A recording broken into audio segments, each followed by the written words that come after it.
Halo teman-teman, kembali lagi bersama Emma Mapau. Gimana nih kabarnya? Semoga teman-teman sehat selalu ya. Pada kesempatan kali ini, sama seperti beberapa video sebelumnya, Emma akan membahas sebuah film yang dirilis di Korea Selatan.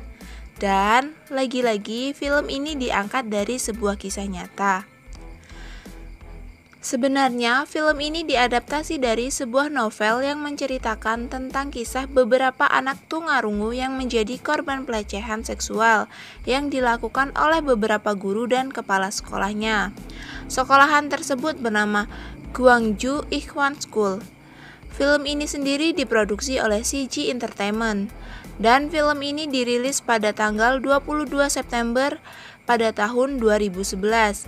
Dan tepat pada tahun 2011 ini, sekolahan tersebut resmi ditutup. Nah, kalau teman-teman penasaran bagaimana alur cerita film ini, jangan kemana-mana, tonton sampai selesai ya.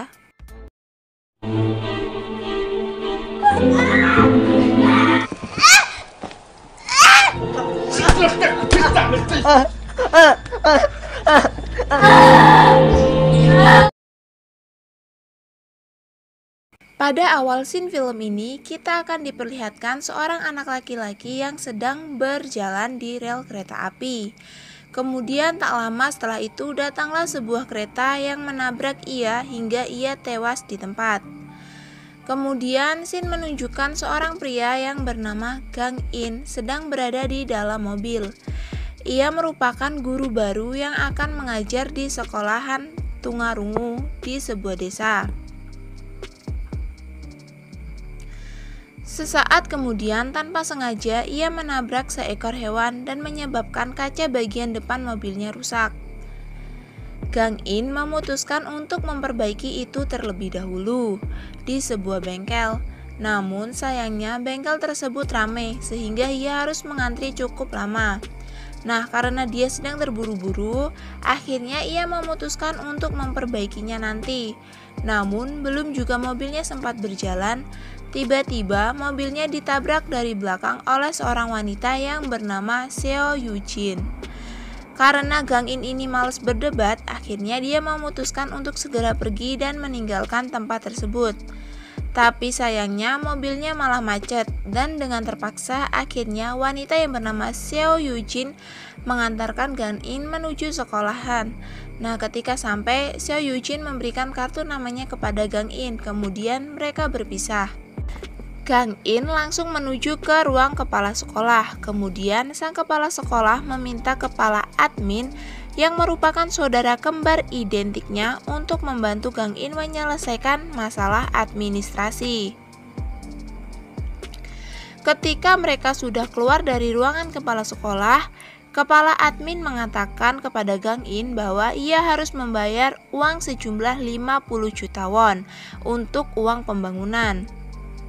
Gang In yang tidak punya uang menghubungi sang ibu, dan sang ibu memberikan uang tersebut yang merupakan hasil dari menggadaikan rumahnya. Keesokan harinya, Gang In mulai mengajar. Ia menyuruh anak-anak untuk menggambar 3 buah apel yang salah satunya sudah dia gigit. Kemudian ia mengelilingi kelas untuk melihat hasil karya anak didiknya satu persatu. Dan ketika tiba di salah seorang anak, ia melihat bahwa anak tersebut tidak menggambar, melainkan memakan buah apel yang ada di meja yang ia jadikan sebagai objek untuk anak-anak menggambar. Dan di sebelahnya duduk seorang gadis dengan ekspresi yang sulit diartikan. Setelah itu, selang beberapa saat datang seorang anak laki-laki dengan keadaan muka yang lebam. Awalnya Gang In ingin memarahi anak tersebut, tapi karena melihat luka di wajahnya, Gang In mengurungkan niatnya. Selesai mengajar, Gang In menuju ke kantor guru. Di sana, ia bertanya kepada salah seorang guru yang bernama Guru Pak. Ia bertanya mengenai keadaan Minso karena wajahnya yang penuh luka-luka dan sifatnya yang seperti depresi.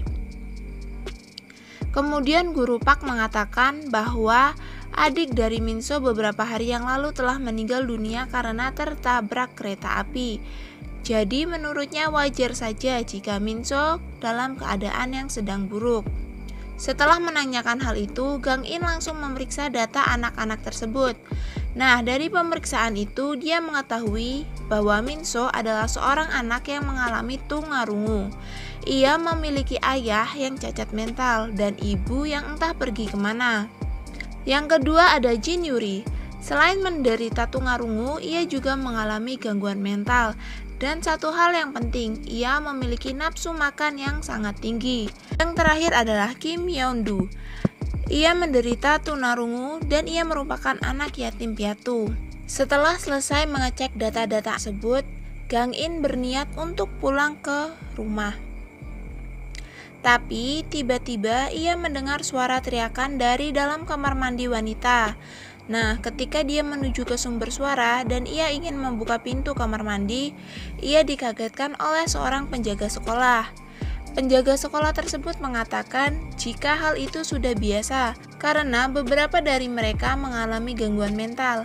Ia melarang Gang In untuk masuk karena menurutnya itu tidak sopan. Dan setelah itu sang penjaga mengatakan kepada Gang In untuk segera pergi dari sana karena pintu gerbang akan segera ditutup.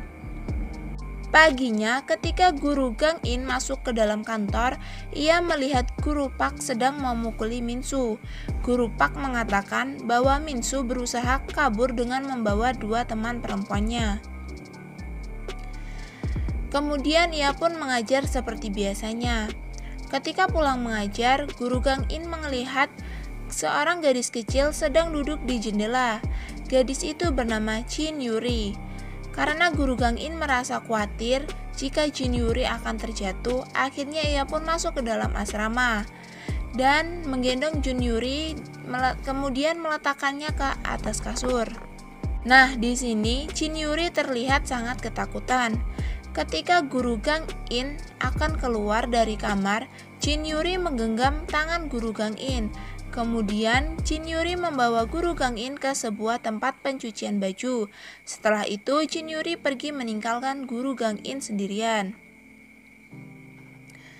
Guru Gang In langsung masuk ke dalam tempat pencucian baju tersebut. Di sana dia melihat Yeon-du yang sedang disiksa oleh Yoon Jae. Yoon Jae ini merupakan pengawas asrama. Ia memasukkan kepala Yeon-du ke dalam mesin cuci yang sedang berputar. Selain itu, ia juga memotong sebagian rambut dari Yeon-du. Pada saat itu, Guru Gang In langsung merebut Yeon-du dari tangan Yoon Jae. Kemudian terjadilah perdebatan di antara keduanya. Setelah perdebatan itu, ia melihat Yeon-du pingsan lalu buru-buru membawanya ke rumah sakit. Di rumah sakit, Guru Gang In menghubungi Seo Yujin untuk membahas masalah yang terjadi pada anak-anak di sekolahan itu. Keesokan harinya, Gang In berada di ruangan kepala sekolah. Kepala sekolah meminta agar Gang In mau memaafkan kesalahan Yoon Jae dan tidak memperpanjang masalah tersebut. Ia mengatakan bahwa Yoon Jae telah ia beri sanksi. Pada malam harinya, Gang In kembali bertemu dengan Yujin. Yujin mengatakan bahwa Yeon-du telah menuliskan sebuah surat yang mengatakan bahwa ia telah dilecehkan oleh kepala sekolah. Sontak hal itu mengejutkan Guru Gang In. Dan ternyata tidak hanya itu, ternyata pengawas asrama yang bernama Yoon Jae adalah adik tiri kepala sekolah, sekaligus juga sebagai kekasih sang kepala sekolah. Selain Yeon-du, dua temannya yang bernama Minsu dan Jin Yuri ternyata juga menjadi korban dari seorang guru dan kepala dewan. Hari selanjutnya mereka mendatangi kantor HAM. Di sana Yeon-du diminta untuk memberikan keterangan dan kemudian keterangan tersebut direkam. Yeon-du mulai menceritakan semuanya, mulai dari ia yang sedang bermain dengan Jin Yuri. Kemudian Jin Yuri pergi ke toilet. Karena Jin Yuri tak segera kembali, ia pun mencarinya. Ketika ia dalam perjalanan, ia dipanggil oleh sang kepala sekolah untuk masuk ke dalam ruangannya. Di sana, kepala sekolah menunjukkan sebuah video porno. Dan tak lama setelah itu, kepala sekolah mulai melakukan aksi bejatnya. Untungnya Yeondu berhasil melarikan diri dan bersembunyi ke dalam toilet. Namun nasib tak berpihak kepadanya. Sang kepala sekolah berhasil menemukannya. Belum selesai ia bercerita, Shin Yuri menjatuhkan minuman yang ia pegang, kemudian ia mulai menangis. Ketika ditanya mengapa, ternyata ia juga mengalami hal serupa. Hal itu dilakukan oleh kepala dewan, dan Shin Yuri pun disuruh membuat kesaksian juga. Shin Yuri mulai menceritakan, malam itu turun hujan. Shin Yuri sedang menunggu Yeondu yang mengambil makanan. Ketika itu, kepala departemen menghampirinya dan mengajaknya masuk ke dalam sebuah ruangan. Di sana, kepala departemen memutarkan musik yang sangat kencang. Ia juga memberikan makanan kepada Shin Yuri. Setelah itu, ia pun memulai aksi bejatnya. Nah, Yeondu datang membawa makanan langsung mencari Shin Yuri yang menghilang. Kemudian ia mendengarkan sebuah musik dan mengikuti sumber musik tersebut. Ketika sampai, dia membuka pintu. Ia sangat terkejut dengan apa yang ia lihat, kemudian pergi berlalu. Setelah memberikan kesaksian, mereka pun pulang. Malam hari tiba. Ibu dan anak dari guru Gang In berkunjung dalam rangka memperingati hari kematian sang istri. Sang ibu membawa tanaman bunga. Ia memerintahkan guru Gang In untuk memberikan bunga itu kepada kepala sekolah. Hari berganti pagi. Seo Yujin mendatangi departemen pendidikan untuk melaporkan masalah Yeondu dan teman-temannya. Tapi yang ia dapatkan tidak sesuai dengan harapan. Departemen pendidikan menolak untuk menerima kasus ini.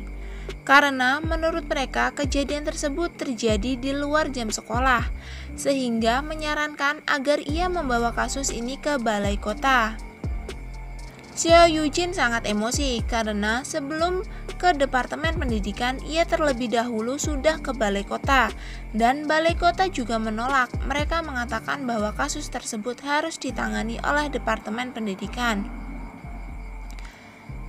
Tak mendapat apa-apa, Seo Yujin dengan emosi datang ke kantor polisi, dan sama saja di sana polisi tidak mau menangani kasus tersebut dengan alasan bahwa kepala sekolah adalah seorang penetua gereja dan dia adalah orang yang sangat penting. Karena tidak mendapatkan apa-apa, Seo Yujin memutuskan untuk pulang. Namun, emosinya kembali memuncak ketika ia akan pulang. Ternyata kunci mobilnya tertinggal di dalam mobil. Nah, saat ia sedang marah-marah, ponselnya tiba-tiba berdering, dan ia mendapatkan kabar bahwa TV Seoul ingin meliput kasus ini. Dengan senang hati, Seo Yujin pun langsung menghubungi guru Gang In untuk datang ke tempat yang telah ditentukan. Sedangkan di sekolah, seperti yang diperintahkan sang ibu, paginya guru Gang In datang untuk menemui kepala sekolah. Tepat di depan pintu, ia mendengar bahwa guru Park sedang memukuli Min Sun.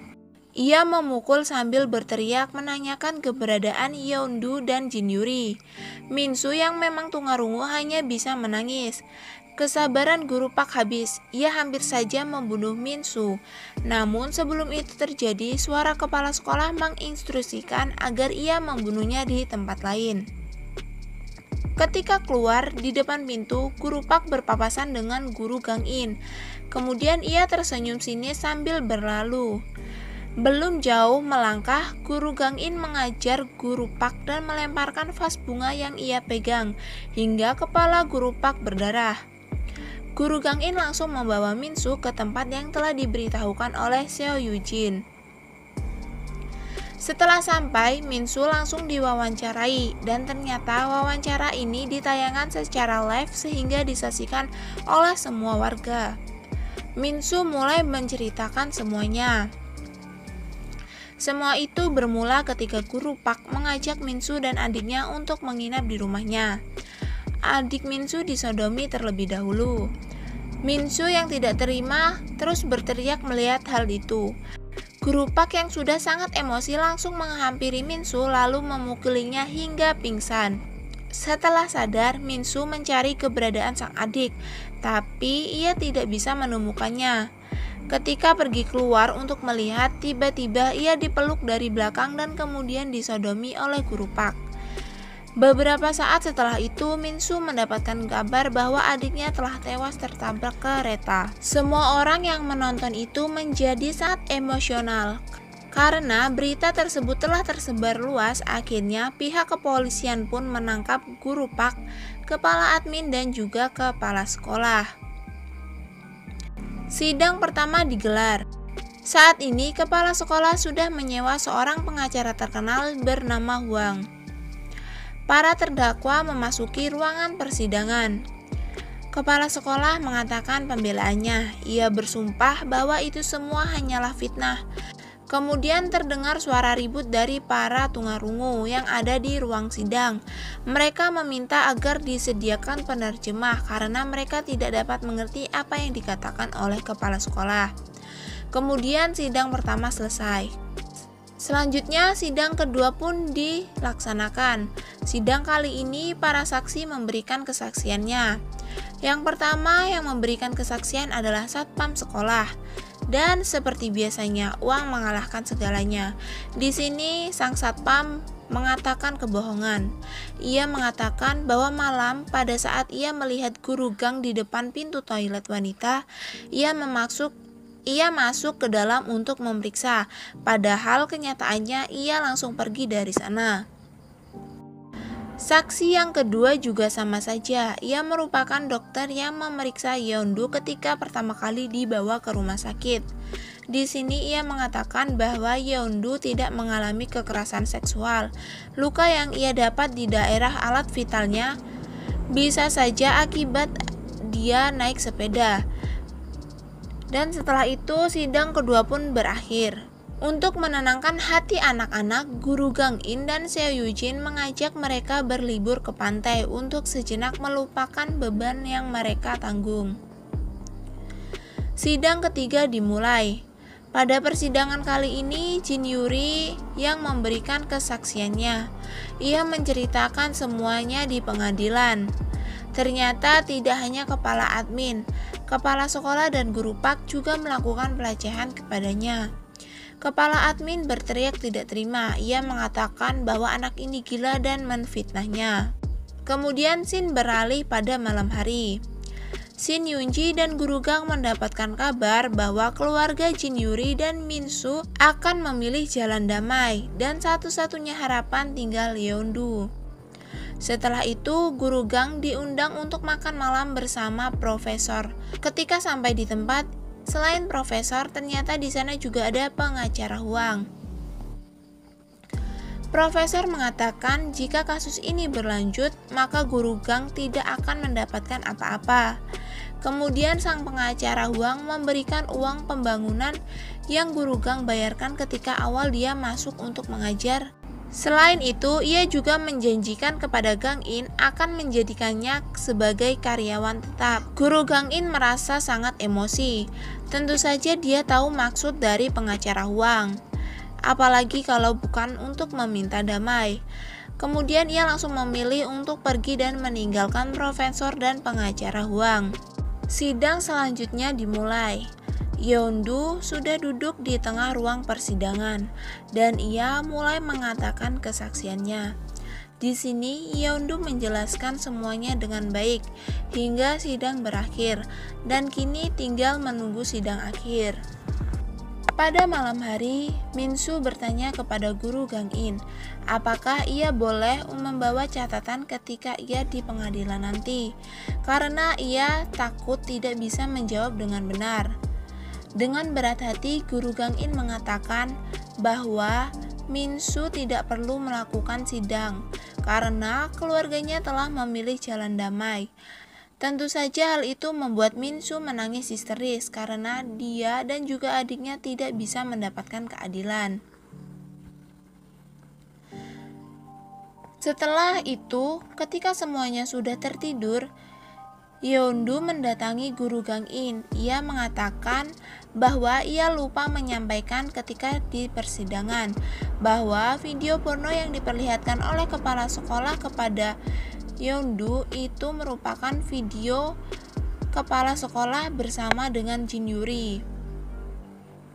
Kemudian, guru Gang In dan Seo Yujin datang ke sekolah untuk mencari video tersebut.